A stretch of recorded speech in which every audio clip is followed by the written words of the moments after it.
아멘. 오늘 길을 묻다라는 제목으로 함께 이제 은혜를 나누고 기도하는 시간 갖도록 하겠습니다. 우리가 살아가다 보면은 수많은 이제 어려운 가운데 직면할 때가 있습니다. 그때가 이제 심각한 이제 고민이 이제 시작되는 때죠. 이런 문제들 앞에 우리가 직면하게 되면 우리는 그때 하는 일이 있어요. 누군가를 찾아가 우리들의 고민을 이제 상담한다라는 것입니다. 그런데 이때 우리가 힘들어할 때 뭔가 고민거리가 있을 때 누군가를 이제 만나서 상담할 대상이 있다는 것 자체가 그 은혜고 복이다라는 것입니다. 상담자가 때로는 부모일 수도 있습니다. 또 때로는 친구일 수도 있고 또 때로는 이제 선배가 될 수가 있겠다라는 것입니다. 그러면 신앙인의 상담 대상은 누구일까요? 말할 것도 없습니다. 하나님이시죠. 신앙인의 상담 대상은 하나님이시고 그 상담의 수단은 무엇이냐면은 이제 기도라는 것이에요. 기도. 그래서 우리는 기도에 대해서 어떻게 이제 생각하면 일방적으로 이제 강구하는 것이 기도다라고 생각하는 경향이 있는데 그것보다 더 좋은 기도의 자세가 있다라는 것입니다. 그 기도의 자세는 무엇이냐면은 말씀만 하옵소서 주님 제가 듣겠습니다라는 자세라는 것이에요. 그런 태도로 기도해야 된다라는 것입니다. 또 하나는 어떤 문제가 이제 우리 인생 가운데 있을 때 하나님 이 일을 어떻게 해야 됩니까? 라고 묻는 어떻게 보면 이제 하나님 앞에 상담을 하는 것이죠. 그렇게 그런 태도로 하나님 앞에 기도하는 자세가 필요하다는 것입니다. 사실은 일이 있을 때만 아니고 우리가 하나님 앞에 날마다 나아가 상담을 해야 된다는 것이죠. 상담을 해야 된다. 즉 길을 물어야 된다. 라는 이제 소리죠. 구약 성경을 보면 무슨 일을 이제 할 때마다 특별히 전쟁을 앞두고 먼저 하나님 앞에 묻는 장면들이 성경에 이제 기록되어 있는 것을 볼 수가 있습니다. 하나님께 물었다라는 것이에요. 그렇게 하나님 앞에 묻는 것이 그냥 일상이었다라는 것입니다. 하나님 전쟁에 나갈까요? 말까요? 이스라엘 백성들이 실제적으로 그렇게 물었습니다. 그때마다 하나님께서는 그 소리를 들으시고 응답해 주셨다라는 것입니다. 전쟁에 나가라. 내 손에 맡겼느니라. 하나님께서 그렇게 말씀하시고 그 말씀을 듣고 전쟁에 나갈 때마다 이스라엘 백성들은 언제나 승리를 했다라는 것입니다. 그러니까 실수가 없었죠. 실수가 없었다라는 것이에요. 그러니까 이 묻는 삶, 하나님 앞에 묻는 삶이 길을 묻는 삶이 굉장히 중요하다라는 것입니다. 사랑하는 성도 여러분, 여러분 사소한 것까지도 하나님 앞에 물으십시오. 하나님 앞에 상담하십시오. 진로를 묻고 길을 묻고 하나님 내가 이 길에서 어떻게 해야 될지 하나님 앞에 물으셔야 된다라는 것이에요. 이 묻는 삶이 굉장히 중요하다라는 것입니다. 여호수아는 모세의 뒤를 이어 이제 지도자가 되었습니다. 그런데 지도자가 된 뒤에 이제 두 가지 실수를 했어요. 성경에 보니까 실수를 두 가지 했습니다. 하나는 아이성 전투에서입니다. 여리고성을 무너뜨렸어요. 여리고성이 아이성보다 훨씬 더 큽니다. 그래서 방심을 한 것이에요. 여리고성을 완전히 이제 무너뜨리고 내친 김에 아이성까지 이제 점령하려고 합니다. 그래서 아이성에 이제 점탕꾼을 보냈죠. 근데 아이성은 여리고성에 비해서 굉장히 이제 빈약했어요. 작았어요. 그래서 정탐꾼들이 그렇게 이야기합니다. 한 2-3천 명만 보내도 우리가 넉넉히 이길 수 있겠습니다. 라고는 보고를 해요. 그래서 여호수아가 이때 했던 것이 하나님께 묻지 않았다라는 것입니다. 하나님께 묻지 않아도 이스라엘 이제 군사력만 가지고도 아이성을 점령할 수 있을 거는 확신이 있었어요. 정탐꾼들의 말만 듣고 전쟁을 시작한 것이 그만 대패해버리고 말았다는 것입니다. 두 번째 실수는 전열을 가듬고 다시 아이성을 점령하게 되죠. 그때 주변 백성들이 소식을 듣고 모든 가슴이 서늘할 만큼 큰 두려움에 떱니다. 그때 한 가지 이제 일이 이제 생겨나죠. 그것이 오늘 본문 말씀에 있는 내용인데 기브아 족속이 여호수아에게 사신을 보냅니다. 뭐라고 보내냐면은 거짓말을 해요. 우리는 아주 먼 곳에 사는 부족인데 당신들의 그 하나님의 소식을 듣고 우리가 간담이 서늘했습니다. 그래서 우리는 당신을 섬기는 자가 되겠습니다. 당신의 종이 되겠습니다. 그러니 우리와 화친합시다. 그렇게 이야기를 합니다. 여호수아는 또 그때 그 상황 가운데 하나님께 묻지 않았습니다. 묻지 않고 그 멀리서 왔다라는 그 얘기만 듣고 화친하라는 얘기만 듣고 화친 조약을 맺어요.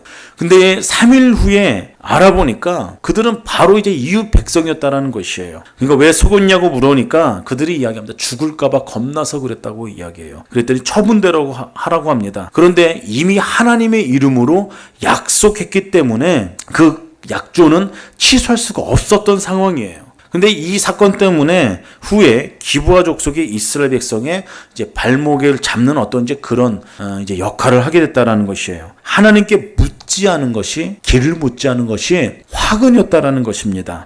오늘 14절 말씀 보니까 그렇게 나와 있어요. 어떻게 할지 여호와께 묻지 아니하고, 어떻게 할지 여호와께 묻지 아니하고, 이것이 문제였다라는 것입니다. 여러분 매사에 물어보셔야 돼요. 우리들의 진로를 하나님 앞에 가지고 나와서 상담해야 된다는 것입니다. 성경을 보면 상담을 하고 하나님께 묻고 또 물어서 은혜를 입은 사람들이 참 많이 있지 않습니까? 여러분 창세기 출애굽기 3장을 보면은 모세의 이야기가 나오지 않습니까? 모세는 애굽에서 산일을 합니다. 도망을 가죠. 그리고 광야에서 40년을 살았습니다. 얼마나 힘들겠어요. 왕궁 생활을 하다가 광야 생활을 하니까 얼마나 괴롭겠습니까? 그리고 고민이 얼마나 컸겠습니까? 40년의 왕궁 생활과 지금의 이제 모세가 처한 그 광야 생활은 비교할 수가 없었다라는 것이에요. 지금은 완전히 버려진 자의 삶입니다. 미래가 없는 삶이에요. 내 인생은 이대로 끝나는가? 모세는 늘 그런 고민 가운데 있었습니다. 심각한 고민 가운데 있었어요. 내가 민족을 위해서 내가 그렇게 행동한 것인데 하나님께서 왜 지금 이 지점까지 내 인생을 지금 이렇게 몰아가시는가? 그런 고민을 했다라는 것입니다. 근데 어느 날 모세가 호렙산으로 올라가죠. 사람들이 산으로 올라갈 때는 여러분가 이유가 있어서 올라가는 것입니다. 고민이 많고 답답해서 여러분 산을 오르지 않습니까? 성경에는 자세하게 나오지 않았지만은 모세가 아마 답답한 심정을 가지고 산에 올라갔다라고 저는 그렇게 추측하고 있습니다. 예수님도 늘 산에 가셨어요. 생각할 것이 많아서 그런 겁니다. 생각할 것이 많다라는 것은 기도할 제목이 많다라는 것이에요. 예수님께서도 그래서 산에 가셔서 하셨던 일들이 늘 기도하는 일을 하셨어요. 늘 기도를 하셨다라는 것이에요. 모세도 동일합니다. 모세도 수많은 고민을 가지고 호렙산을 올랐을 것입니다. 모세가 어떤 기도를 했겠어요? 한번 생각해 보세요. 자기의 수많은 고민들을 아마 하나님 앞에 상담을 했을 것입니다. 토로했을 것이라는 것이에요. 하나님, 나는 이제 어떡합니까? 하나님, 내가 가야 될 길은 도대체 어떤 길입니까? 모세는 몸부림쳤을 것입니다. 그 진정 기도에 하나님께서 외면하실 리가 없다라는 것이에요. 그때 하나님의 음성이 들리지 않습니까? 내 신발을 벗어라, 내 신을 벗어라. 내가 서 있는 곳은 거룩한 곳이니라. 무슨 얘기예요? 내가 너를 잘 안다. 내가 어떤 어려움을 당하고 있는지 내가 잘 안다. 내가 너의 모든 염려를 알고 있단다. 그런 말씀 아닐까요? 그러면서 모세에게 새로운 사명을 부여하죠. 하나님께서는 모세에게 새로운 임무를 부여합니다. 너는 애굽으로 가서 고난받는 내 백성을 인도해 내거라. 새 임무가, 새로운 사명이 모세에게 주어지는 그런 상황이라는 것이에요. 그래서 모세는 하나님께서 부르셔갖고 민족의 지도자로 세움받게 된다라는 것입니다. 이런 모세뿐만 아닙니다. 창세기 28장에 보면요, 야곱이라는 인물이 나와요. 야곱은 아버지와 형을 속이고 도망가는 인생이었습니다. 도망가는 인생. 그래서 광야에서 잠을 잡니다. 야곱의 이야기도 성경은 자세하게 이야기하고 있지 않아요. 인간적으로 생각하면은 이날 야곱이 광야에서 지금 돌베개를 지금 베고 잠을 자고 있다라고 성경은 기록하고 있는데, 여러분 그 잠이 편했겠습니까? 잠이 그때 잘 왔겠습니까? 자기의 그런 상황 가운데에 세상에 어떤 사람이 잠을 편하게 잤겠어요? 잠을 편하게 잘 리가 없다라는 것이에요. 그 밤에 야곱은 고민했을 것입니다. 고민하고 걱정하고 몸부림쳤을 거예요. 하나님 앞에 토로하며 기도하는 밤이 됐을 것이에요. 그날 밤에 미래가 불투명하고 고향으로 다시 돌아가는 그런 보장이 없는 그런 삭막한 현실 속에서 야곱은 마음을 쏟아부으며 하나님 앞에 기도했다라는 것입니다. 그리고 그 기도는 응답되어지죠. 그 밤에 야곱이 하나님 앞에 임재하셔서 말씀하십니다. 야곱은 기도하다가 지쳐서 잠이 들었을 거예요. 근데 그때 환상이 보였습니다. 하나님의 음성이 들렸다라는 것이에요. 염려하지 마라. 내가 반드시 고향으로 돌아가게 하겠다. 여러분, 하나님의 음성을 야곱이 들었어요. 그 하나님을 경험하게 된 것이죠. 여러분, 이런 맛에 신앙생활한 것 아니겠습니까? 야곱은 이날 밤에 하나님의 음성을 절대로 잊을 수가 없다라는 것이에요. 잊지 못했을 것입니다. 저는 여러분들이 모세의 기도의 응답도 마찬가지지만 야곱이 경험했던 이 귀한 기도의 응답이, 하나님과의 깊은 만남이 여러분들의 그 하나님께 길을 묻는 여러분들 기도 가운데에 경험되어지기를 예수 그리스도의 이름으로 축복합니다. 하나님을 만나게 되면 우리 앞길이 열리게 된다는 것이에요. 열리게 된다는 것을 경험케 된다는 것입니다. 여러분, 느헤미야도 동일해요. 느헤미야도 어느 날 예루살렘 사람의 형편을 알고 있는 동생이 찾아오게 되고 자기 민족의 동족의 상황의 형편을 듣게 됩니다. 근데 생각보다 여러분 심각한 상황을 듣게 되지 않습니까? 큰 환난을 당하고 능욕을 당하고 성은 허물어지고 성문은 불타게 됐다. 그런 끔찍한 상황을 듣게 됩니다. 느헤미야가 이 이야기를 듣고 가슴 아파합니다. 민족을 국민의 여기는 마음이 들었어요. 그래서 예루살렘을 회복시키겠다라는 그런 마음이 들지 않습니까? 느헤미야가 성전 재건을 위해서 했던 일이, 가장 먼저 했던 일이 다름 아닌 기도였습니다. 기도였어요. 성경에 보니까 내가 이 말을 듣고 앉아서 수일 동안 슬퍼하며 하나님, 하늘의 하나님 앞에 금식하며 기도했다라고 기록되어 있어요. 근데 이 기도하는 시간이 4개월입니다. 4개월. 4개월 동안 하나님 앞에 매달리고 상담하는 기도를 했다라는 것이에요. 같은 마음을 가지고 하나님께서 주신 예루살렘 성벽을 재건이라는 그 큰 비전을 가지고 계속해서 집중적으로 기도했다라는 것입니다. 어떻게 보면 현실적으로 불가능한 일이었어요. 그런데 그 느헤미야의 그 거룩한 고민이 그것으로 인한 하나님 앞에 상담하는 그 기도가 응답되었다라는 것이에요. 하나님께서 모든 상황들을 들어갈 수 있는 상황으로 바꿔주십니다. 또 느헤미야에게 또 지혜를 주시죠. 결국 느헤미야는 무너진 성벽을 재건하는 큰 비전을 성취하는 귀한 일을 감당하겠다라는 것이에요. 그런데 성경을 보면 이와 반대로 불행한 사례도 기록되어 있다는 것입니다. 사무엘상 28장을 보면 사울이 블레셋 군에 침입해 오자 이제 겁이 났다라고 성경 기록하고 있어요. 사울은 늘 겁에 질린 사람입니다. 왜냐하면 자기 왕자를 누군가에 뺏길 것 같다라는 그런 두려움 가운데 일평생을 정신병으로 살았던 사람입니다. 그리고 블레셋 군이 이제 침입해 오자 더 큰 이제 두려움 가운데 있을 때, 이때 사울이 했던 것이 있어요. 누군가를 찾아갑니다. 누군가를 찾아가요. 다윗은 무슨 일이 있을 때마다 하나님께 기도했습니다. 하나님께 상담을 해서 하나님 어떻게 하면 됩니까? 하나님께 매달렸습니다. 하나님 살려주십시오. 근데 사울은 하나님을 찾지 않았다라는 것입니다. 사울은 변장을 하고 누굴 찾아갔냐면은 무당을 찾아갔어요. 신접하는 여인을 찾아가지 않습니까? 그래서 죽은 사무엘의 혼을 불러오라고 그렇게 요구를 하죠. 생각의 차원이 다른 것입니다. 그러니까 사울이 망할 수밖에 없다라는 것이에요. 근데 죽은 사무엘이 이제 나타나기 시작하죠. 귀신이 장난친 겁니다. 이제 사울이 절규했습니다. 답답해 죽겠습니다. 어떻게 됩니까? 사무엘이 이제 귀신이 장난치는 이제 그런 상황 가운데 이제 이야기를 듣죠. 너는 들렸고 하나님이 너는 버리셨고, 이제 그런 이야기를 듣습니다. 그 이야기를 듣고 사울이 기진맥진에 쓰러지고 결국 전쟁에 나가서 이제 아들 요나단과 함께 이제 전살하게 되는 그런 비극을 만든다라는 것이에요. 사랑하는 성도 여러분, 여러분들은 여러분들의 인생에 있어서 고민을 어떻게 처리하십니까? 오늘은 고민이 참 많은 시대입니다. 직장 문제, 배우자 문제, 장래의 문제, 자녀들의 문제, 수많은 이제 문제 가운데 우리는 살아간다라는 것이에요. 여러분, 그때 누굴 찾으십니까? 고민해봐야 된다라는 것이에요. 산에 올라가서 혹시 하나님을 찾아보셨습니까? 아니면 골방으로 들어가 하나님께 상담을 해보셨습니까? 금식하면서 몸부림을 치며 기도해 보셨습니까? 아니면은 수단과 방법을 찾아 헤맸습니까? 여러분, 수단과 방법만을 찾는다라면은 여러분 길은 보이지 않는다라는 것입니다. 답은 없다라는 것이에요. 그러니까 지치는 것입니다. 그러니까 힘이 빠지는 것이에요. 여러분, 고민을 처리하는 방법은 굉장히 다양합니다.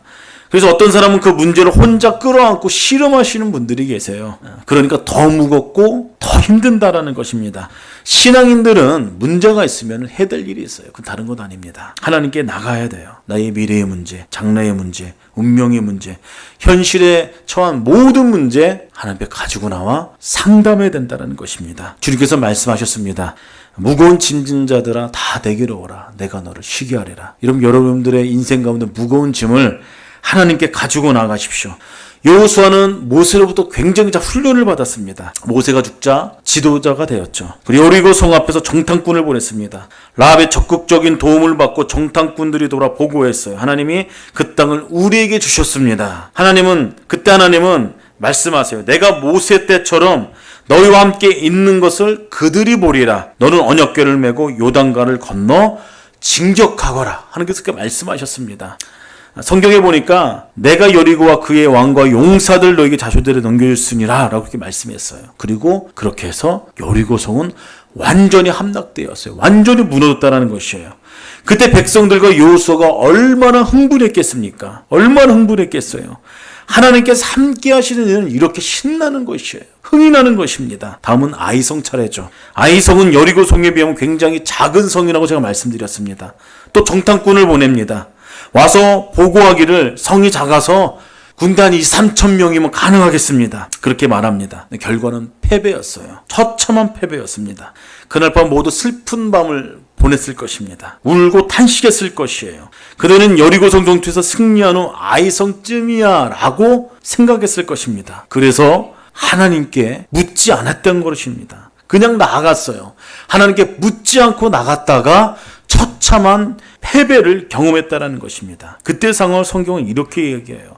어떻게 할지 여호와께 묻지 아니하고, 어떻게 할지 여호와께 묻지 아니하고. 그래서 여호수아는 2번 실패했다는 것입니다. 2번. 모두 하나님께 묻지 않고 실패한 것입니다. 그래서 우리가 결단할 것이 있어요. 다른 것 아닙니다. 매세 하나님께 물어봐야 된다는 것이에요. 상담해야 된다는 것입니다.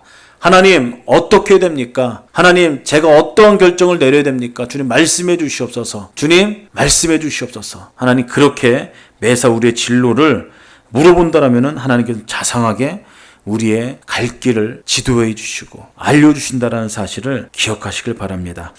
바울도 마찬가지입니다. 바울도 수만 킬로의 길을 걸었습니다. 1차 선교 여행을 약 2년 동안 했습니다. AD 47년에서 49년입니다. 2년 동안 약 그 여행 거리가 2240km예요. 2240km. 그 다음 2차 선교 여행입니다. 약 3년간 했습니다. 이때의 거리는 약 한 5600km입니다. 5600km. 3차 선교 여행은 6년입니다. 6년. 이때의 거리도 5600km 정도 됩니다. 4차 로마로 가는 길이죠. 이때도 한 4000km입니다. 대부분 걸었어요. 또 배를 타기도 했고요.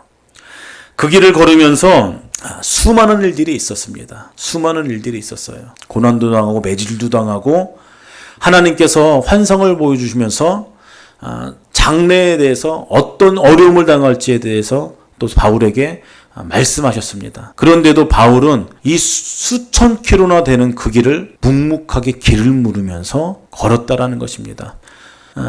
실제로 제가 그 땅을 밟으면서 좀 걷는 일들을 많이 했어요. 그리고 성지순례가 탐방하면서 대부분 이제 길을 걷는 겁니다. 이스라엘 탐방은 조금 그래도 수월한데 바울의 이제 선교 탐방은 조금 힘든 부분이 있어요. 대부분 이제 바울이 걷던 길을 이제 걷는 길인데 이제 걷기도 하고 이제 버스를 타기도 하고 대부분 이제 버스를 탔지만 의도적으로 이제 수킬로나 되는 거리를 또 이제 걸은 적도 있습니다. 그러면서 바울이 그 길을 걸으면서 하나님께서 주신 마음은 바울은 늘 그의 길을 하나님 앞에 물었다라는 것이에요. 물었을 때에 하나님께서 비전을 새롭게 하시고 그의 기도를 응답해 주실 때마다 바울은 포기하지 않을 수 있었다라는 것입니다. 사명을 새롭게 했고 그의 신앙을 새롭게 했고 늘 길을 묻는 그 하나님 앞에 나가는 그 믿음의 일들이 있었기 때문에 바울은 끝까지 이 하나님과 동행하는 길을 이룰 수 있었다라는 것이죠. 여러분, 신앙은 하나님과의 관계를 바르게 유지한다 하는 것이라고 저는 생각합니다. 그래서 하나님과 동행하는 것이 신앙의 본질이라는 것이에요. 성경에 보면은 의인이다, 당대의 의인이다, 노아를 그렇게 이야기했고 또 거기에 쓰여진 어떤 단어들이 있습니다. 그 단어들이 무엇이냐면은 히트 할라크라는 단어입니다. 히트 할라크라는 단어인데 이 단어는 그냥 기본적으로 산책하다, 동행하다는 의미를 가지고 있어요.